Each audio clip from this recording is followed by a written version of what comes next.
नमस्ते, प्रणाम। मैं आपका अपना विशु राय हाजिर हूँ विशु वारदात तक की एक और नई कहानी के साथ। साथियों, कहानी की शुरुआत करें उससे पहले जितने भी हमारे प्यारे साथी चैनल पर नए आए हैं, जुड़िए विशु वारदात तक के इस छोटे से परिवार से। अपना प्यार दीजिए, अपना सपोर्ट दीजिए, चैनल को सब्सक्राइब करिए और वीडियो को लाइक करिए। तो साथियों, आते हैं आज की कहानी पर। आज की जो सच्ची घटना मैं आपको सुनाने जा रहा हूँ, इस घटना में एक पत्नी अपने पति से बेहद प्यार करती थी, लेकिन उसका पति विदेश चला जाता है। और जब विदेश चला जाता है तो पत्नी का किसी और मुंह बोले भाई पर दिल आ जाता है, और फिर उस भाई के साथ मिलकर पत्नी एक ऐसी घटना को अंजाम देती है जिसमें एक बेहद ही खौफनाक कत्ल हो जाता है। और उसके बाद जब कत्ल की हकीकत सामने आती है तो लोग बेहद ही हैरान थे इस घटना को सुनकर। दरअसल साथियों, मैं बात कर रहा हूँ बिहार के मोतिहारी की। बिहार के मोतिहारी में एक थाना लगता है, घोड़ा सहन थाना। घोड़ा सहन थाने के अंतर्गत एक गांव आता है, बगहा गांव। बगहा गांव में 4 अगस्त की सुबह एक व्यक्ति, बाबूलाल, साइकिल से चारा लेने के लिए, अपनी भैंसों के लिए, वह जैसे ही गांव के बाहर सड़क के किनारे से गुजरता है, देखता है कि सड़क के किनारे पेड़ के पास एक व्यक्ति गिरा हुआ है जो खून से लहूलुहान है। वहां वह साइकिल रोकता है, उसके पास जाकर देखता है तो उस व्यक्ति की मौत हो चुकी थी। उसके शरीर पर कई चाकुओं के निशान थे। वह फौरन ही पुलिस को फ़ोन करता है। मौका वारदात पर पुलिस पहुंचती है। पुलिस पहुंचती है, तब तक गांव के कई लोग वहां पहुंच जाते हैं और भीड़ लग जाती है। पुलिस लोगों से पूछताछ करती है कि आखिर यह व्यक्ति कौन है, शिनाख्त करती है। तभी एक व्यक्ति बताता है कि इसका नाम आफताब है और यह पास के ही गाँव शेखौना गाँव का रहने वाला है। यह विदेश रहता है और यह कुछ ही दिन पहले अपने गाँव आया था। अब फौरन ही पुलिस आफताब आलम के पहचान कर आफताब आलम के घर वालों को सूचना देती है। जैसे ही आफताब आलम के घर वालों को, उसके माता पिता को यह सूचना मिलती है कि उसके बेटे का कत्ल कर दिया गया है, उसकी मौत हो चुकी है, अब घर वालों का रो रो कर बुरा हाल रहता है। फौरन ही घर वाले उस जगह पर पहुंचते हैं और पुलिस उन्हें लेकर अपने साथ बॉडी को कब्जे में कर फौरन ही पोस्टमार्टम के लिए बॉडी को भेज दिया जाता है। अब इधर पुलिस जांच पड़ताल करती है। अब हत्या का शक आसपास के लोगों पर जाता, जो भी गांव में जिससे उसकी दुश्मनी थी। लेकिन बड़ी हैरानी की बात थी कि जब पुलिस उसके घर वालों से और लोगों से पूछताछ करती है तो लोगों का कहना रहता है कि अभी कुछ ही दिन पहले आफताब सऊदी अरब से घर आया था, इसकी किसी से कोई दुश्मनी नहीं थी और उसकी पत्नी मायके में थी। अब जैसे ही यह बात पुलिस को पता चलती है, पुलिस अब पत्नी पर शक करती है, पत्नी को गिरफ्तार करती है, उससे पूछताछ करती है। तो पत्नी इधर उधर की बातें करती, कुछ भी बताने को मौजूद नहीं थी, तैयार नहीं थी। लेकिन जब पुलिस बेरहमी से उसकी पत्नी से पूछताछ करती है तो वह एक ऐसी हकीकत बताती है जिसे सुनकर सभी हैरान रहते, पैरों तले जमीन खिसक जाती। दरअसल साथियों, इस घटना की शुरुआत होती है आज से करीब 10 साल पहले। 10 साल पहले जो आफताब आलम रहता है, शेखौना गांव का रहने वाला, इसकी शादी एक बेहद ही खूबसूरत लड़की, जो कि नाम रहता है नाजनीन खातून, नाजनीन खातून नामक लड़की, जो कि बिजई गांव की रहने वाली होती है, उससे होती है। अब उससे उसका निकाह हो जाता है। निकाह के बाद दोनों बहुत खुश थे। अब इधर आफताब आलम अपनी पत्नी को लेकर घूमने भी जाता। उसकी पत्नी की जो भी इच्छाएं थी वह सारी खुशियों को पूरा करता, सारी इच्छाओं को पूरा करता। नाजनीन खातून और आफताब आलम में बेहद मोहब्बत थी। अब धीरे धीरे समय बीतता गया, साल 2 साल 3 साल बीतता गया और धीरे धीरे जो नाजनीन खातून रहती है 3 बच्चों को जन्म देती है। अब बच्चे बड़े होने लगते हैं और जब बच्चे बड़े होने लगते हैं तो इधर आफताब आलम के ऊपर अब बच्चों की जिम्मेदारी आने लगती है, बच्चों को पढ़ाने की, उनके कपड़े लत्ते। और इधर आफताब आलम के पास इतने पैसे नहीं थे, घर में भी इतने पैसे नहीं थे, वो अपने 3-3 बच्चों को पाल सके। अब इसीलिए जब जिम्मेदारी बढ़ती है तो आफताब आलम अपने पिता से कुछ पैसे लेता है, गांव से कुछ पैसे उधार लेता है और लेने के बाद अब वो पासपोर्ट वगैरह बनवा कर सऊदी निकल जाता है। सऊदी जाने के बाद अब वहाँ वो काम करने लगता है और अपनी पत्नी नाजनीन खातून को पैसे भेजने लगता है। इधर बच्चे धीरे धीरे बड़े हो रहे थे। धीरे धीरे उसको इस शादी को करीब 9 से 10 साल बीत जाते हैं। लेकिन वह अक्सर कर आता, 2 साल 3 साल के बाद घर आता, अपनी पत्नी के साथ समय व्यतीत करता और 2 महीने 3 महीने ही रहता। उसके बाद वह फ़ौरन ही सऊदी निकल जाता पैसे कमाने के लिए। अब इधर पत्नी 3 बच्चों के साथ घर पर रहती और धीरे धीरे अब अपने आप को अकेला महसूस करने लगती है। कभी फ़ोन चलाती, कभी टीवी देखती, सीरियल देखती, तो कभी आसपास के अपने दोस्तों सहेलियों से बातें कर लिया करती थी। अब लेकिन इसी बीच उसकी सोशल मीडिया पर बातचीत शुरू हो जाती है, और जब सोशल मीडिया पर लोगों से दोस्ती करती, बातें करती नाज़नीन खातून, समय बीतता गया। अब बैठकर अकेलापन उसका महसूस करना काफ़ी बढ़ता चला गया। अब वो अपने पति से बात भी करती, लेकिन जो उसकी इच्छाएँ थी वो पूरी नहीं हो रही थी। अब एक दिन वह अपने ससुराल में ही थी, तभी उसके मोबाइल पर एक मिस कॉल आती है, और जब मिस कॉल आती है तो नाज़नीन खातून उस पर रिटर्न जब कॉल करती है, तो उधर से सामने वाला व्यक्ति बोलता है कि सॉरी मैडम, गलती से कॉल चली गई थी, मैं माफ़ी चाहता हूँ। तभी नाज़नीन खातून को आवाज़ बड़ी पसंद आती है। नाज़नीन खातून कहती है, वैसे आप कौन बोल रहे हैं? सामने वाला व्यक्ति बोलता है कि मैं रोहित बोल रहा हूँ, रोहित कुमार। मैं घोड़ासन का रहने वाला हूँ। अब जैसे ही नाज़नीन खातून को आवाज़ काफ़ी अच्छी लगती है, वह कहती है कि मैं भी घोड़ासहन के ही थाना क्षेत्र के अंदर की आती हूँ।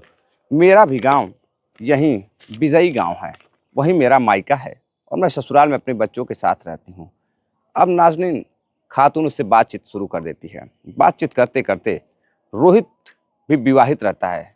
उसकी भी शादी हो चुकी थी, उसके भी बच्चे थे। अब उसको लगता है कि सामने वाली की आवाज़ तो काफ़ी अच्छी है। नाज़नीन खातून की प्यारी-प्यारी बातें सुनता, अब वह अक्सर कर नाज़नीन खातून पर फ़ोन करने लगता है।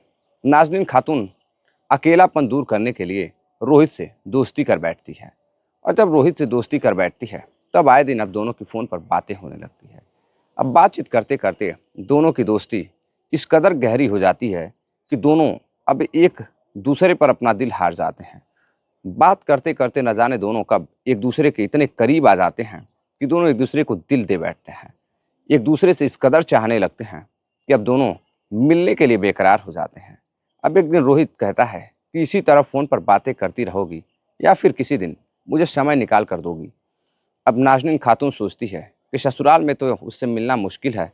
अब वो अपने बच्चों को लेकर अपने मायके चली जाती है, माँ-बाप के पास। अब वहाँ जाती है, जाकर वहीं रहने लगती है, और उसके बाद वहाँ से एक दिन एक फ़ोन करती है रोहित को, और कहती है कि मैं आज घोड़ासहन आने वाली हूँ, तुम मुझसे मिलने के लिए मार्केट में आओ।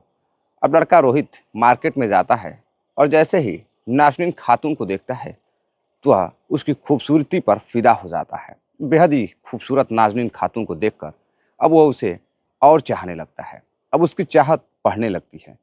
अब वो अपनी भूख भी मिटाना चाहता था।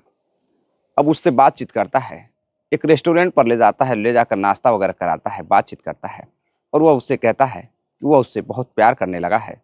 नाज़नीन खातून भी कहती है कि वह भी उसे पसंद करती है और उससे प्यार करती है। अब इसी दौरान जो रोहित रहता है, उसे लेकर एक होटल में जाता है। होटल में जाने के बाद कई घंटे उसके साथ समय व्यतीत करता। उसके बाद उसे उसके मायके के पास रास्ते में छोड़कर चला जाता। अब इधर होटल में बार-बार मिलना, रेस्टोरेंट में बार-बार मिलना नाज़नीन खातून को पसंद नहीं आता था, और उधर उसे रोहित को भी डर था कि कहीं उसके परिवार वालों को भी पता ना चल जाए, कोई देख ना ले। अब इसलिए वह घोड़ासहन के ही एक क्षेत्र में एक किराए का मकान लेता है, और उस मकान पर वह अकेले ही रहता था, और जो नाज़नीन खातून थी, उसे भी वहाँ बुलाता था मिलने के लिए, और जब उससे मिलता था, तो लोगों को यही बताता था कि वह उसकी बीवी है और उसके साथ में ही रहेगी। अब कई-कई दिन वो अपने बच्चों को अपने मायके छोड़कर रोहित के साथ उसके किराए वाले कमरे पर रुकती थी, और उसके साथ कई दिन शारीरिक संबंध बनाती थी, उसके साथ मौज-मस्ती करती थी। उसके बाद वहाँ से वो अपने घर चली जाती थी।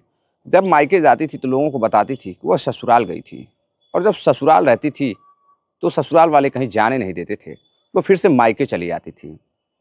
अब इस दौरान समय बीतता गया। अब एक दिन रोहित से नाज़नीन खातून कहती है कि देखो रोहित, अब मैं चाहती हूँ कि तुमसे शादी कर लूँ। अब इधर रोहित भी कहता है कि हाँ, मैं भी तुमसे शादी करना चाहता हूँ। अब एक काम करते हैं कि तुम मेरे कमरे पर चली आओ, और वहीं हम दोनों वहीं से जाकर शादी कर लेंगे। जैसे ही नाज़नीन खातून उसके कमरे पर जाती है, उसके साथ रात भर रुकती है और अगले दिन शादी करने की तैयारी करती है। तभी उस पर फ़ोन आता है आफ़ताब आलम का। आफ़ताब आलम जो कि सऊदी से घर आ चुका था और उसे यह नहीं पता था कि यह उसका अंतिम सफ़र साबित होगा। आज उसका शायद यह सफ़र जो दुबई से भारत तक का था, जिस पत्नी के प्यार में जिस बच्चे से मिलने के लिए वो घर आया है, वही पत्नी उसकी शायद जान ले लेगी।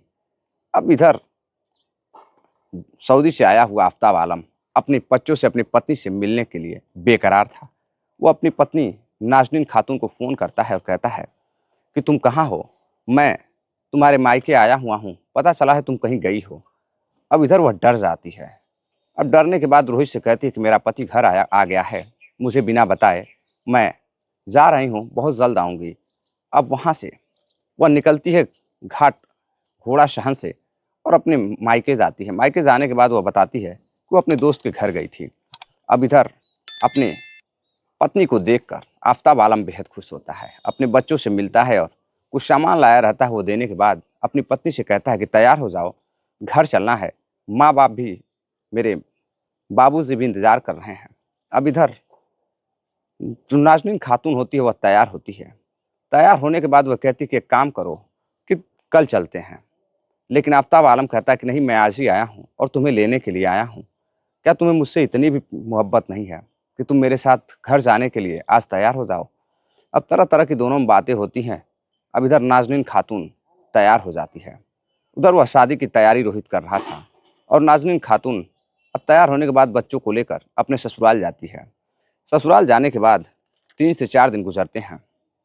वहाँ से वह एक दिन फिर अपने मायके का बहाना करके निकलती है और रोहित के पास जाती है। रोहित से बातचीत करती है और बातचीत करने के बाद कुछ गहने वगैरह, कुछ पैसे वगैरह उसे देती है रखने के लिए और वह कहती है कि बहुत जल्द हम लोग शादी कर लेंगे और एक प्लान बनाती है। अब प्लान के तहत अगले ही दिन यानी कि 3 अगस्त को इधर आफ़ताब आलम से वो बातचीत करती है अपने पति से, तो पति कहता है कि काफ़ी दिनों बाद आया हूँ, मैं रिश्तेदारियों में जाना चाहता हूँ, खाला के घर जाना चाहता हूँ घूमने के लिए। अब उसके पास कोई गाड़ी नहीं रहती है। तभी जो लड़की रहती है नाज़नीन खातून उसकी पत्नी, वो कहती है कि देखो जी, मेरा एक मुँहबोला भाई है जो बहुत अच्छा है, उसका नाम रोहित है और रोहित अक्सर कर मुझे लेने के लिए आता है और घर भी छोड़ देता है और पैसे भी नहीं लेता है क्योंकि मैं उसकी बहन हूँ। अब जैसे यह बात सुनता है कहता है, कभी तुमने रोहित के बारे में नहीं बताया। पत्नी बोलती है कि तुमने कभी पूछा ही नहीं और मैंने सोचा कि अब भाई-बहन की बात है तो मैं क्या बताऊँ। उसके पास एक गाड़ी है स्कॉर्पियो, मैं फ़ोन कर दूँगी तो वो तुम्हें लेने आ जाएगा और सिर्फ़ तुम तेल डलवा देना और वो तुम्हें रिश्तेदारियों में जहाँ कहोगे वहाँ तुम्हें घुमा देगा।